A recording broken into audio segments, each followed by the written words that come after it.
Salut les amis, j'espère que vous allez bien. Aujourd'hui je vais parler de câbles secteur.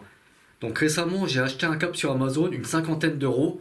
Mais en fait on peut en confectionner un pour le même prix environ et de meilleure qualité. Je vais vous montrer comment le réaliser.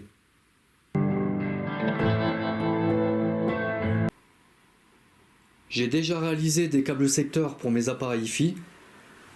Pour ce faire, j'ai utilisé du câble secteur Supra, c'est la marque, et le modèle c'est le LoRa 2.5.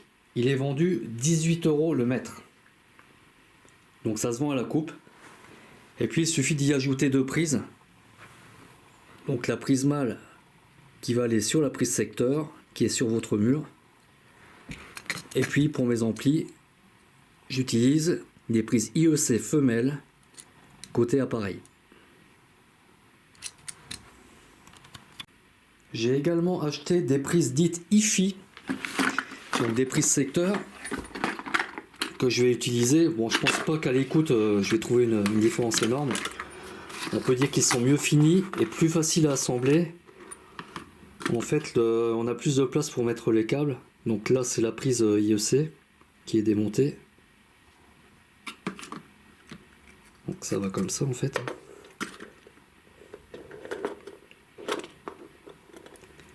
Ok, et puis on a la prise qui va côté secteur. Donc on peut mettre des câbles de très grosse section, hein, jusqu'à 20-25 mm. Ça doit passer normalement. Contrairement aux autres prises qui coûtent moins cher. Donc ce sont des prises génériques, hein. Donc voilà, la petite prise IEC et la prise côté secteur que je vous ai montré précédemment. Donc là on peut mettre des câbles jusqu'à 10-12 mm maximum. C'est déjà pas mal. Donc le côté mâle, il suffit de le visser.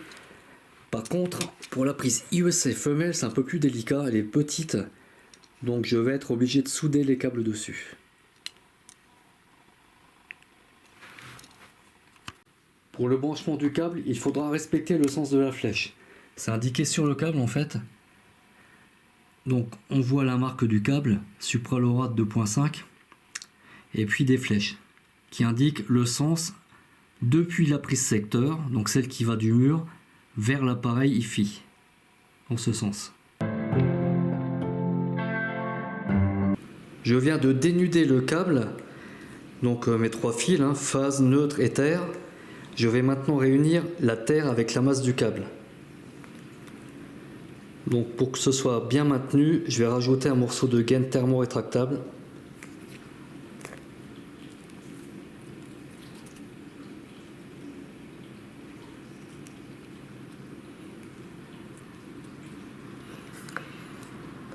Un petit coup de chalumeau, enfin de briquet plutôt.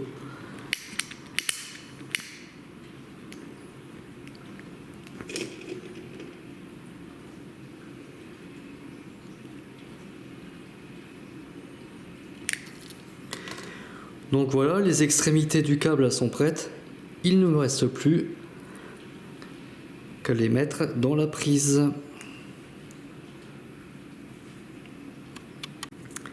Je termine de serrer la dernière vis.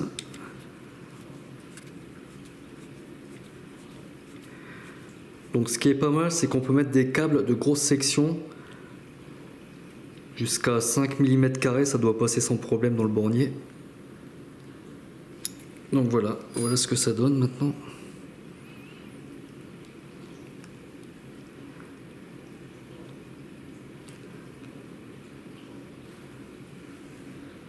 Et je me suis assuré de mettre le neutre du bon côté.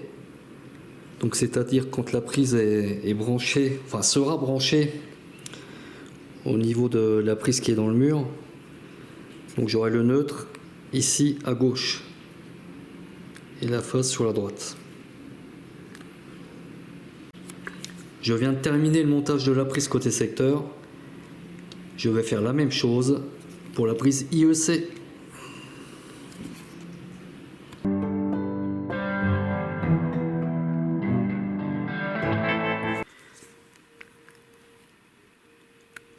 Je viens de connecter la prise secteur, donc maintenant je vais connecter la prise IEC.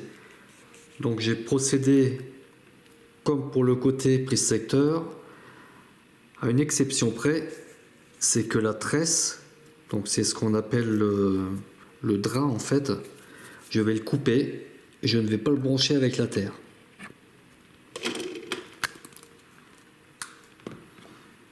Voilà ce qu'on obtient, donc les 3 fils sont branchés, mais la masse du câble, elle n'est pas reliée à la terre.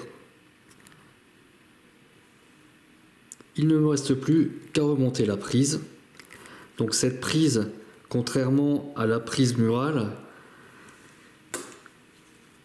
utilise des vis pour serrer les conducteurs.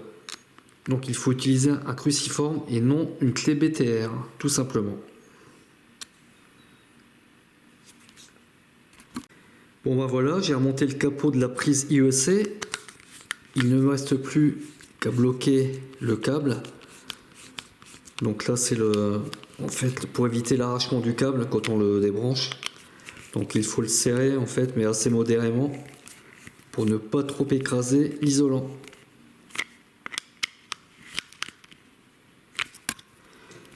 Donc voilà, on peut tirer dessus, ça ne bougera pas. Donc pour résumer, au niveau du câblage, on branche les 3 conducteurs, phase, neutre, secteur de chaque côté.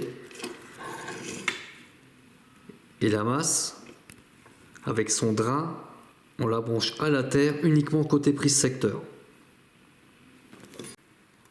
Ce tuto que je viens de vous montrer en vidéo, vous pouvez le retrouver sur le site d'Audiophonics, donc avec des photos. Donc ça s'appelle Tutoriel DIY câble secteur Elec Audio CS331B. Évidemment, on peut réaliser ce tuto également avec n'importe quel autre câble, quelle que soit sa marque. Bon ben voilà les amis, vous avez vu comment réaliser un câble secteur de qualité pour vos appareils Hi-Fi pour une 50aine d'euros. Et franchement ce câble marche très bien, je l'ai testé d'ailleurs dans une précédente vidéo. Pour moi il est équivalent à un câble AudioQuest, donc de la gamme NRG Y. Donc il marche aussi bien, voire mieux, ça dépend de l'association avec les appareils. Donc voilà, sur ce les amis, je vous dis à très bientôt pour d'autres vidéos. Allez, ciao!